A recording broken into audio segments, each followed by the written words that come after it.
Hello বন্ধুরা, তোমরা সবাই কেমন আছো? আশা করি ভালো আছো, সুস্থ আছো। তো আমিও ভালো নেই যদিও, তো তবুও বলতে হচ্ছে ভালো আছি। যাই হোক, কদিন ধরে আমার শরীরটা এত খারাপ যাচ্ছে কি বলবো। তোমাদের সাথে ব্লগ শেয়ার করতে পারছি না, রান্না বান্না কিছু শেয়ার করতে পারছি না। যাই হোক, শরীরটা মানে এত পরিমাণে ঠান্ডা লেগেছে, তোমাদেরকে কি করে বোঝাবো বলবো। তো তোমরা আমাকে দেখেই বুঝতে পারছো যে আমার কতটা শরীর খারাপ। তো যাই হোক, কদিন তো কোনো উঠতেই পারছিলাম না বিছানা থেকে। তো মেয়ে যাই হোক কোনো রকম করে সেদ্ধ ভাত ভাত করে দিত, তাই খাওয়া হতো। তো আমি নিজে উঠতে পারতাম না, মানে এত শরীর খারাপ আর এত জ্বর কি বলবো। যাই হোক, এই সর্দি হয়েছে আর প্রচণ্ড জ্বর আসছে, আর এই কখনো ঠান্ডা আবার কখনো গরম। ওয়েদারটা দেখতেই পাচ্ছ, বুঝতে যে কেমন ওয়েদারটা হচ্ছে, তোমরা সবাই বুঝতেই পারছো। তো যাই হোক, শরীর এত খারাপ লাগছে। তো আর এমনি তো শরীর খারাপ হলে তো বুঝতেই পারছো, মুখে কিছু খেতে ভালো লাগে না। তো কি খাবো তা ভাবছিলাম যে একটু ঝাল ঝাল করে কষা কষা করে মাংস করবো আর রুটি খাবো রাত্রিরে। তো এখন মেয়ে নেই, আমাদের এখানে রাসের মেলা হচ্ছে। মেয়ে আর তোমাদের দাদাভাই গেছে, আমাকে বলছিল আর আমি যাইনি, কেননা এমনি জ্বর ঠান্ডা লেগেছে, আরও বাইরে বেরোলে তো বুঝতেই পারছো কীরকম শরীর খারাপ করবে। তো তার জন্য আমি বললাম আমি রান্না করছি, তোমরা যাও গিয়ে ঘুরে আসো। তো যেহেতু রাসের মেলা, রাস পূর্ণিমা তো কবেই মানে হয়ে গেছে, তো সেই উপলক্ষে আমাদের এখানে প্রায় 21 দিন ধরে মেলাটা শুরু হয়েছে। তো আজকে রবিবার, আজকে শেষ। তো মেয়ে যাওয়ার জন্য তো খুব বায়না করছিল। তো যাই হোক, তোমাদের দাদাভাইকে বললাম তুমি যাও, একটু নিয়ে গিয়ে ঘুরিয়ে নিয়ে আসো। আমি যাব না, আমাকে যাওয়ার জন্য বলছিল, আর আমার এত শরীর খারাপ, আর বাইরে ঠান্ডা ওয়েদার, আরও শরীর খারাপ করবে, তার জন্য আমি আর গেলাম না। তো যাই হোক, চলো আমি এখন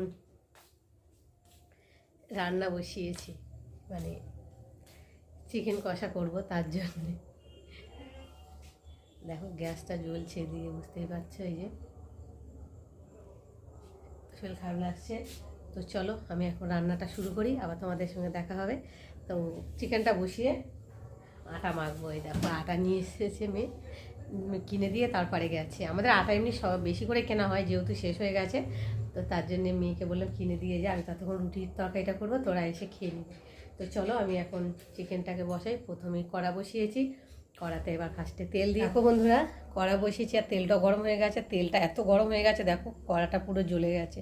তো তোমাদের সঙ্গে কথা বলতে বলতে, তো যাই হোক, আমি এখন ফার্স্টে আমি আলুগুলোকে ভেজে নেব।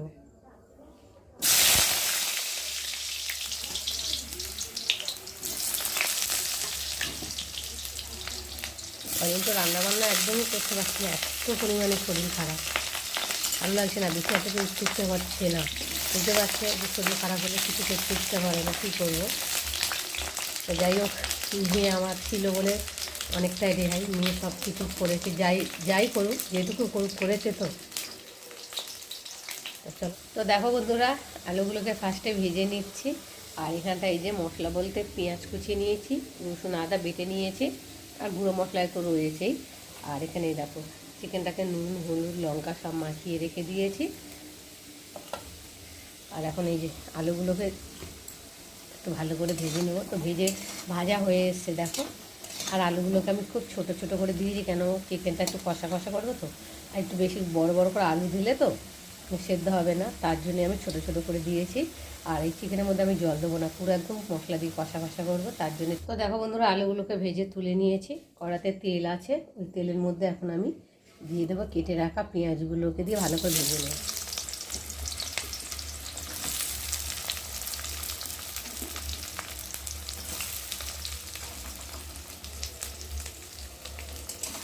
পেঁয়াজটা একটু লাল লাল করে ভেজে নেব। পেঁয়াজটা যত ভেজে নেবে তত চিকেন টেস্ট হবে খেতে। একটু লাল লাল করে ভেজে নেব। তো দেখো বন্ধুরা, পেঁয়াজটা একটু ভেজে নিয়েছি, তার সাথে কটা কাঁচা লঙ্কা দিয়েছি, কেননা তোমাদের দাদাভাই আবার গুঁড়ো লঙ্কা পছন্দ করে না। যদি তরকারি লাল হয়েছে তাহলে তো আর শেষ নেই। তো যাই হোক, কাঁচা লঙ্কা দিয়ে করছি। আর দেবো এখন রসুন বাটা, দেবো আদা বাটা, আর পরিমাণ মতো হলুদ নুন জিরে, কেন চিকেনে মাখিয়ে রেখে দিয়েছে হলুদ নুন বেশি করে। আর অল্প করে নুন হলুদ দিয়ে একটু মশলাটা কষিয়ে নেব।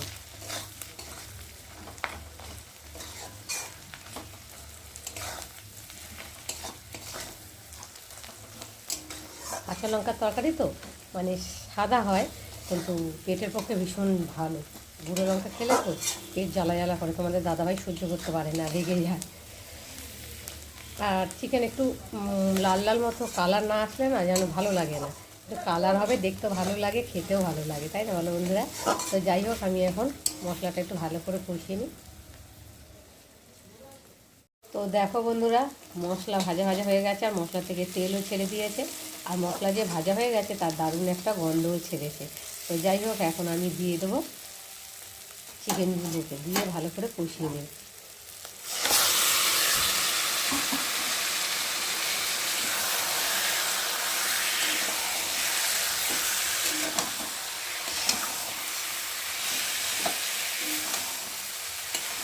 নেড়ে ছেড়ে ঢাকা দিয়ে দিয়ে চিকেনটাকে সেদ্ধ করে নেব।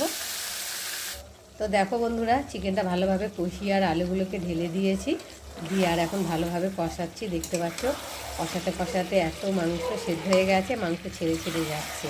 আর জল দেবো না, এইভাবেই আমি স্বাদ মতো চিনি দিলে টেস্ট হয়, কালারটাও খুব সুন্দর আসে। আর দিয়ে দেবো একটু মিট মশলা, দিয়ে একটু ভালো করে নেড়ে চেড়ে নেব।